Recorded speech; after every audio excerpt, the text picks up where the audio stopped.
Colombia is a beautiful and vibrant country, but it's also plagued with violence to this day. Not only does it have one of the highest murder rates in the world, it also has more internally displaced people than any other country except Syria. Other problems include landmines, drug trafficking, and organized crime. The Colombian government is in conflict with multiple guerrilla groups to this day, and even kidnappings are still common. Do you have what it takes to explore Colombia by bicycle? Find out by joining Barbara and George, two fearless adventurers, on their first ever tour in Colombia.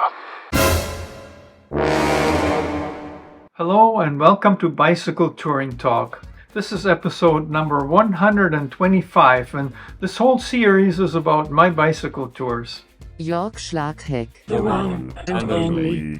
You can see several playlists on my channel that are made up of bicycle touring talk videos covering a variety of major tours. Today I'm going to tell you about the first serious day of riding on a tour that Barbara did together in 2019. We were in Colombia, Bogota to be more specific, and our idea was to ride all the way to the Caribbean coast, probably Santa Marta first. Colombia has mountains. Bogota has lots of traffic and so do the highways.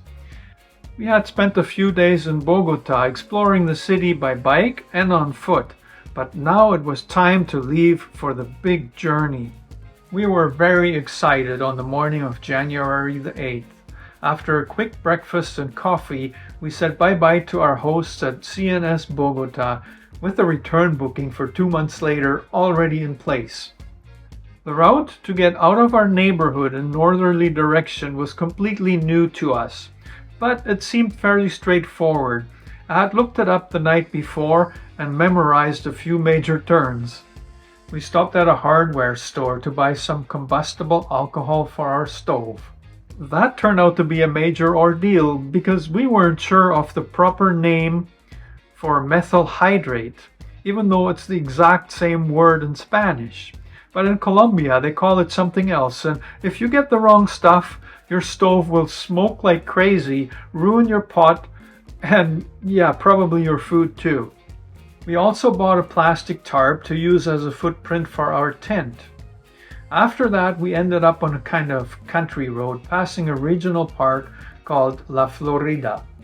The road made a turn there, and then we passed some industrial buildings on the left side, and all of a sudden we were at the main highway, number 50. So now we had to get across there, but it turned out to be really easy because there was this huge pedestrian and cycling bridge. Those bridges are quite popular in Central and South America, and I wish we had more of them in Canada too, at least where traffic tends to be heavy and it's dangerous for people to cross the road.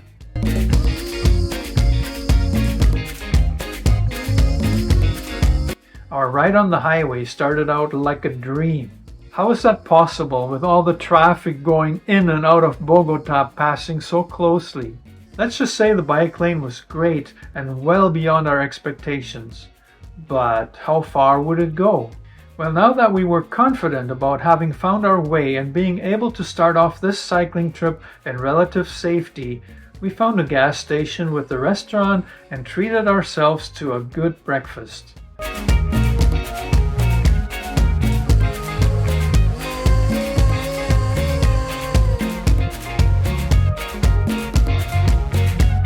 The bike lane continued for some time, but eventually all we had was a reasonably wide shoulder. But there were plenty of other cyclists and we didn't feel unsafe at all.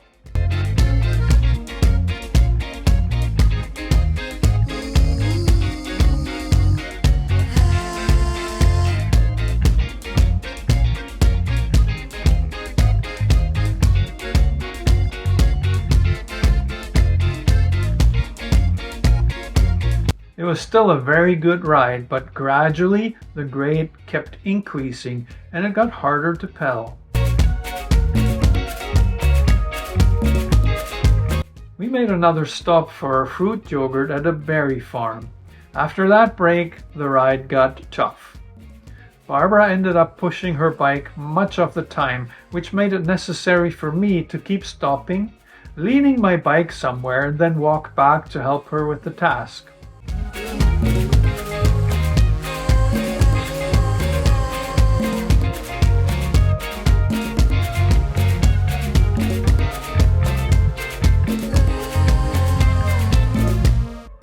Strangely enough, the dog you see here adopted us during this ascent, apparently watching out for our safety. Well, we're facing our first serious uphill challenge in Colombia, and we don't know how much further up it's going to go. So far, I've been riding it and I've been helping Barbara with hers.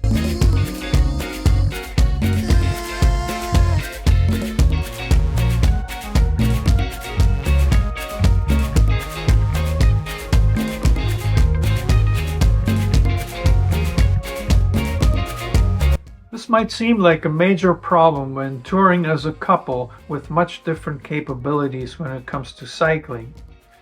In reality though, this strategy made it possible for us to do this tour together by not focusing on the distance so much, but rather on tackling the major challenges together.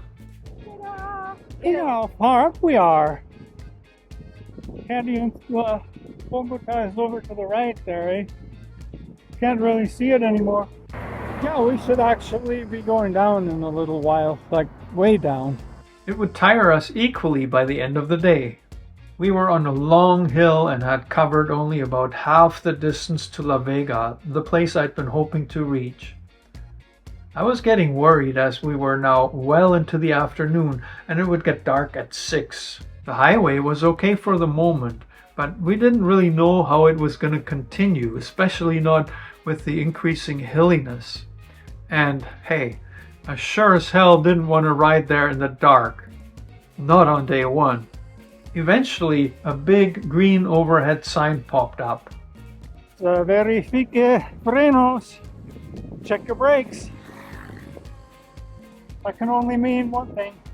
There were some other cyclists who apparently used this hill for their regular training. Hola, amigo.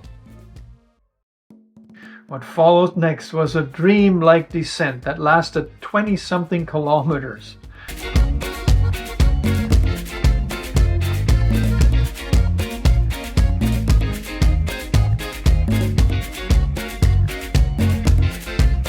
Traffic was light, the sights were spectacular, and we were euphoric.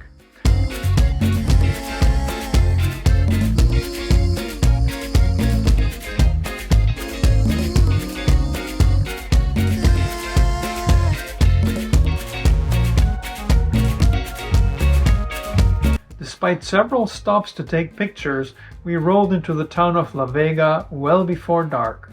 Or so we thought. This was a bustling little place, and now we were facing the task of finding a place to stay. We were on the main drag but hadn't seen any hotel at all, but then suddenly I spotted a sign across the street and we decided that I was going to walk over there and check it out while we leaned the bike somewhere and Barbara would stay there to watch them. Initially, the lady at the reception was less than welcoming, telling me something about extranjeros, or foreigners like us, were more work for her. There's indeed some kind of rule in Colombia that all the hotels have to keep a detailed log with all the guests and their passport numbers and everything. But eventually the lady didn't bother with any of that and she offered us a room for what seemed like a reasonable price to me. However, when I later read up on it, it turned out that we were probably charged a tax that as foreigners we shouldn't have paid. The lady showed me a room that was quite nice and very clean. The only downside was that it had no window, but I wasn't too picky for one night. We were going to have to haul the bikes and all our stuff up to the second floor. Finally, when it was almost dark, I went back across the street. To my surprise, I found Barbara engaged in a lively conversation with a local couple. They were both curious and friendly. Their names were Sumi and Flora. After telling them all about us and why we were riding our bikes through their town, Sumi asked us if we would like to join them for supper. Well, we were blown away by the hospitality and agreed. But I have to say that as Canadians, we were automatically questioning whether we were putting ourselves at risk by trusting two perfect strangers we had never met before. But having traveled a lot, I think my intuition was pretty good in that regard. We agreed to meet again in front of the hotel an hour later. It gave us a chance to get settled in and take our showers. Sumi and Flora took us to a local restaurant where they seemed to be regulars. The food was fantastic, and when I tried to pay our portion of the bill, Sumi told me that he already took care of it. We had a nice conversation, and Sumi, who was originally from Japan, told us the story of how he had met Flora in London and how it had led to his move to Colombia. He said it was the best place in the world to live, and that we should consider it as well. We also found out that we were going toward a part of the country where extreme heat would be a problem. We eventually walked back to our hotel together. What were we going to do tomorrow? Sumi wanted to know. Well, we were hoping to ride all the way to Villeta, the next major town. What time, he wanted to know. What it came down to was an invitation to have breakfast with them at their house. And since Barbara had a mild cold and she wanted to pick up some remedy at a pharmacy, Flora was going to help us find one. So my friends, this completes day one of our bicycle tour in Colombia. Pretty amazing, isn't it? I'll tell you what happened the next day when I return for episode 126.